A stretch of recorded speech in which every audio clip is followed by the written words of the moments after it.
No caso de vocês vão colocar FTIM como o nome do dono e a organização é Tebrax, que a gente vai utilizar no nosso servidor. Em seguida, vocês cliquem em avançar.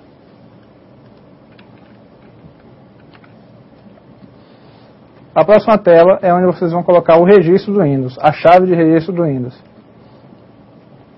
Ela que vai definir se o seu Windows é original ou se não é. Então, é uma chave alfanumérica, tá? Ou seja, ela tem letras e números, e aí maiúscula. São 5 blocos de 5 caracteres, que vocês vão digitar aqui. ABC 1, DEF 2, 3, entendeu? Vocês digitem essa chave nesse campo 1, desde o primeiro quadradinho até o último. Se tiver tudo ok, ele vai deixar vocês passarem. Se não, ele vai bloquear a instalação. Se for o Windows XP SP3, vocês podem passar dessa tela sem colocar a chave de registro, mas tem que colocar a chave depois. Em seguida, vocês cliquem em avançar. Essa tela ela é onde vocês vão definir o nome do computador, tá? E a senha de administrador. O padrão é o Windows XP ele criar uma senha, um nome randômico, ou seja, um nome aleatório. Ele vai pegar a empresa, ele vai se basear primeiro na empresa que você cadastrou e ele vai criar um código aleatório. Se você não colocar a empresa, ele vai pegar o seu nome e vai criar esse mesmo código aleatório. Como vocês estão vendo aqui. Ele criou um Tebrax 87872, tá? E embaixo vocês vão definir a senha de administrador. O que vocês vão fazer?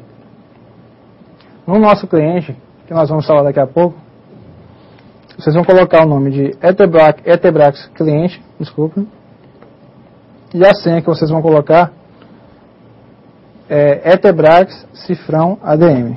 Só demonstrar para vocês aqui.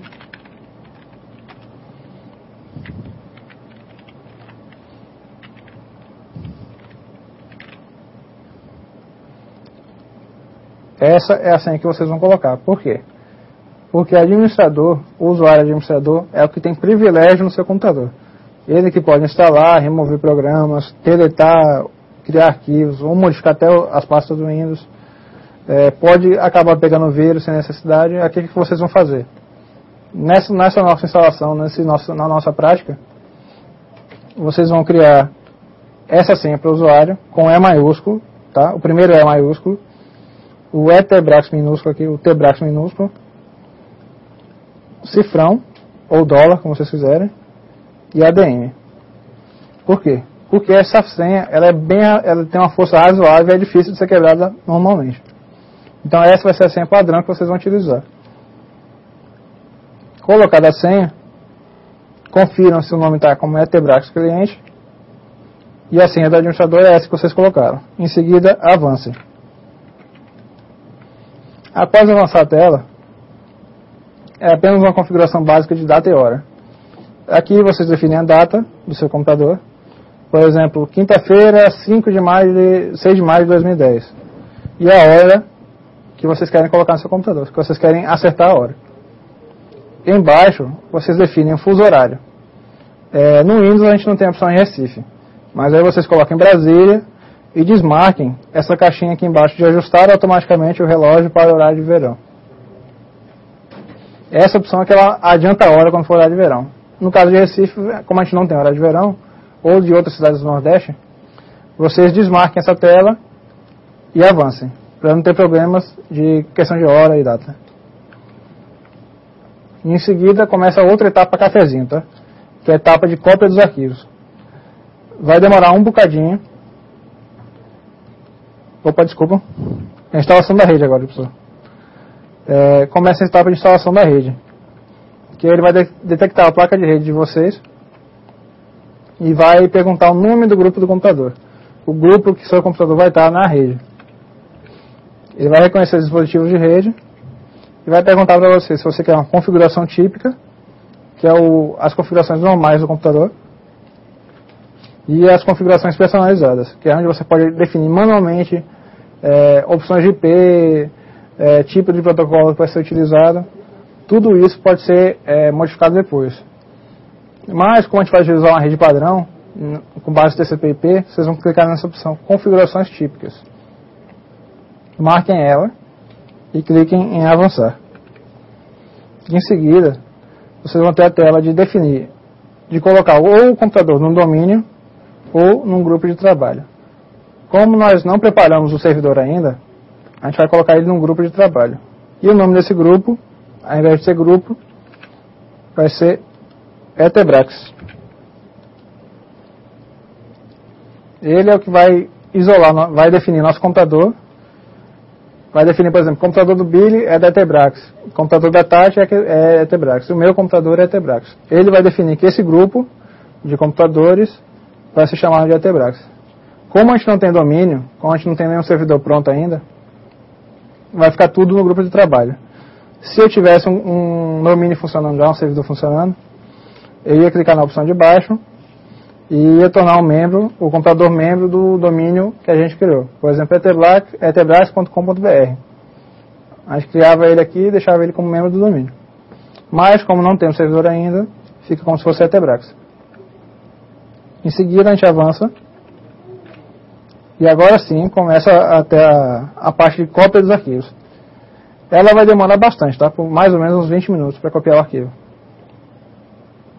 Terminada essa cópia de arquivos, o Windows ele vai salvar as configurações para finalizar a segunda etapa, que demora um pouquinho também, e em seguida vai reiniciar o computador. Reiniciando o computador, após reiniciar o computador, desculpa, o Windows vai começar a terceira e última etapa, que é onde vocês vão definir os usuários que vão utilizar o computador, se vocês vão ativar ou não o Windows Update, se querem registrar o Windows ou não na Microsoft, tudo nessa terceira etapa. A primeira coisa que ele vai fazer logo quando começar a terceira etapa é ajustar as configurações de vídeo para melhorar a aparência das fontes, dos aplicativos. Então vai aparecer essa janelinha aqui, configurações de vídeo, avisando que ele vai fazer um teste para melhorar a resolução. Vocês vão clicar em OK e em seguida vão cair nessa tela aqui perguntando se vocês querem confirmar ou não. Se vocês estiverem vendo essa tela, vocês vão clicar em OK. Mas pode ser que aconteça de não funcionar o ajuste e essa tela não apareça, ou fique tudo preto. Aí vocês aguardem 30 segundos, que é o tempo de sumir essa tela e voltar à configuração anterior, ou cliquem em OK. Clicando em OK, ele vai fazer uns ajustes básicos do Windows, questão de configuração só. É uma tela parecida com a de boot, mas não é ela. Tá? Só é apenas para aguardar, para avisar que ele está processando alguma informação. E em seguida começa a terceira etapa, que é a etapa de bem-vindo do Windows, que é onde vocês vão definir os usuários que a gente falou. Ele vai dar as boas-vindas a vocês e agradecer por terem adquirido o Windows original, né? Em seguida, cliquem em avançar. Esse avançar ele fica um pouquinho escondido aqui embaixo, mas dá pra ver, tá? Clicando nele, vocês vão avançar para a tela que define se vocês ativam ou não o Windows XP. A atualização automática do Windows XP, desculpa. O recomendável é vocês ativarem a atualização automática para manter seu computador atualizado, livre de falhas de segurança que venham a acontecer, atualizar o software do seu computador, tá? Tudo com Windows Update. É recomendável que vocês mantenham ele ativado. Caso não queiram, vocês têm a opção também, marquem essa bolinha de baixo aqui, tá? Na opção não agora. Em seguida, vocês avancem e cheguem nessa tela aqui que vai verificar se o computador de vocês está conectado ou não na internet. Verificando aqui, vocês vão ignorar essa etapa. Como a gente não está... Para quem tiver pelo menos com na máquina virtual, tá? Vocês vão ignorar essa etapa porque a gente não configurou o servidor ainda. Então ele não vai ter uma rede configurada. Então vocês cliquem no botão ignorar. Se por acaso essa tela passar e vocês chegarem a essa tela aqui, vocês têm a opção de marcar ou rede local ou ignorar.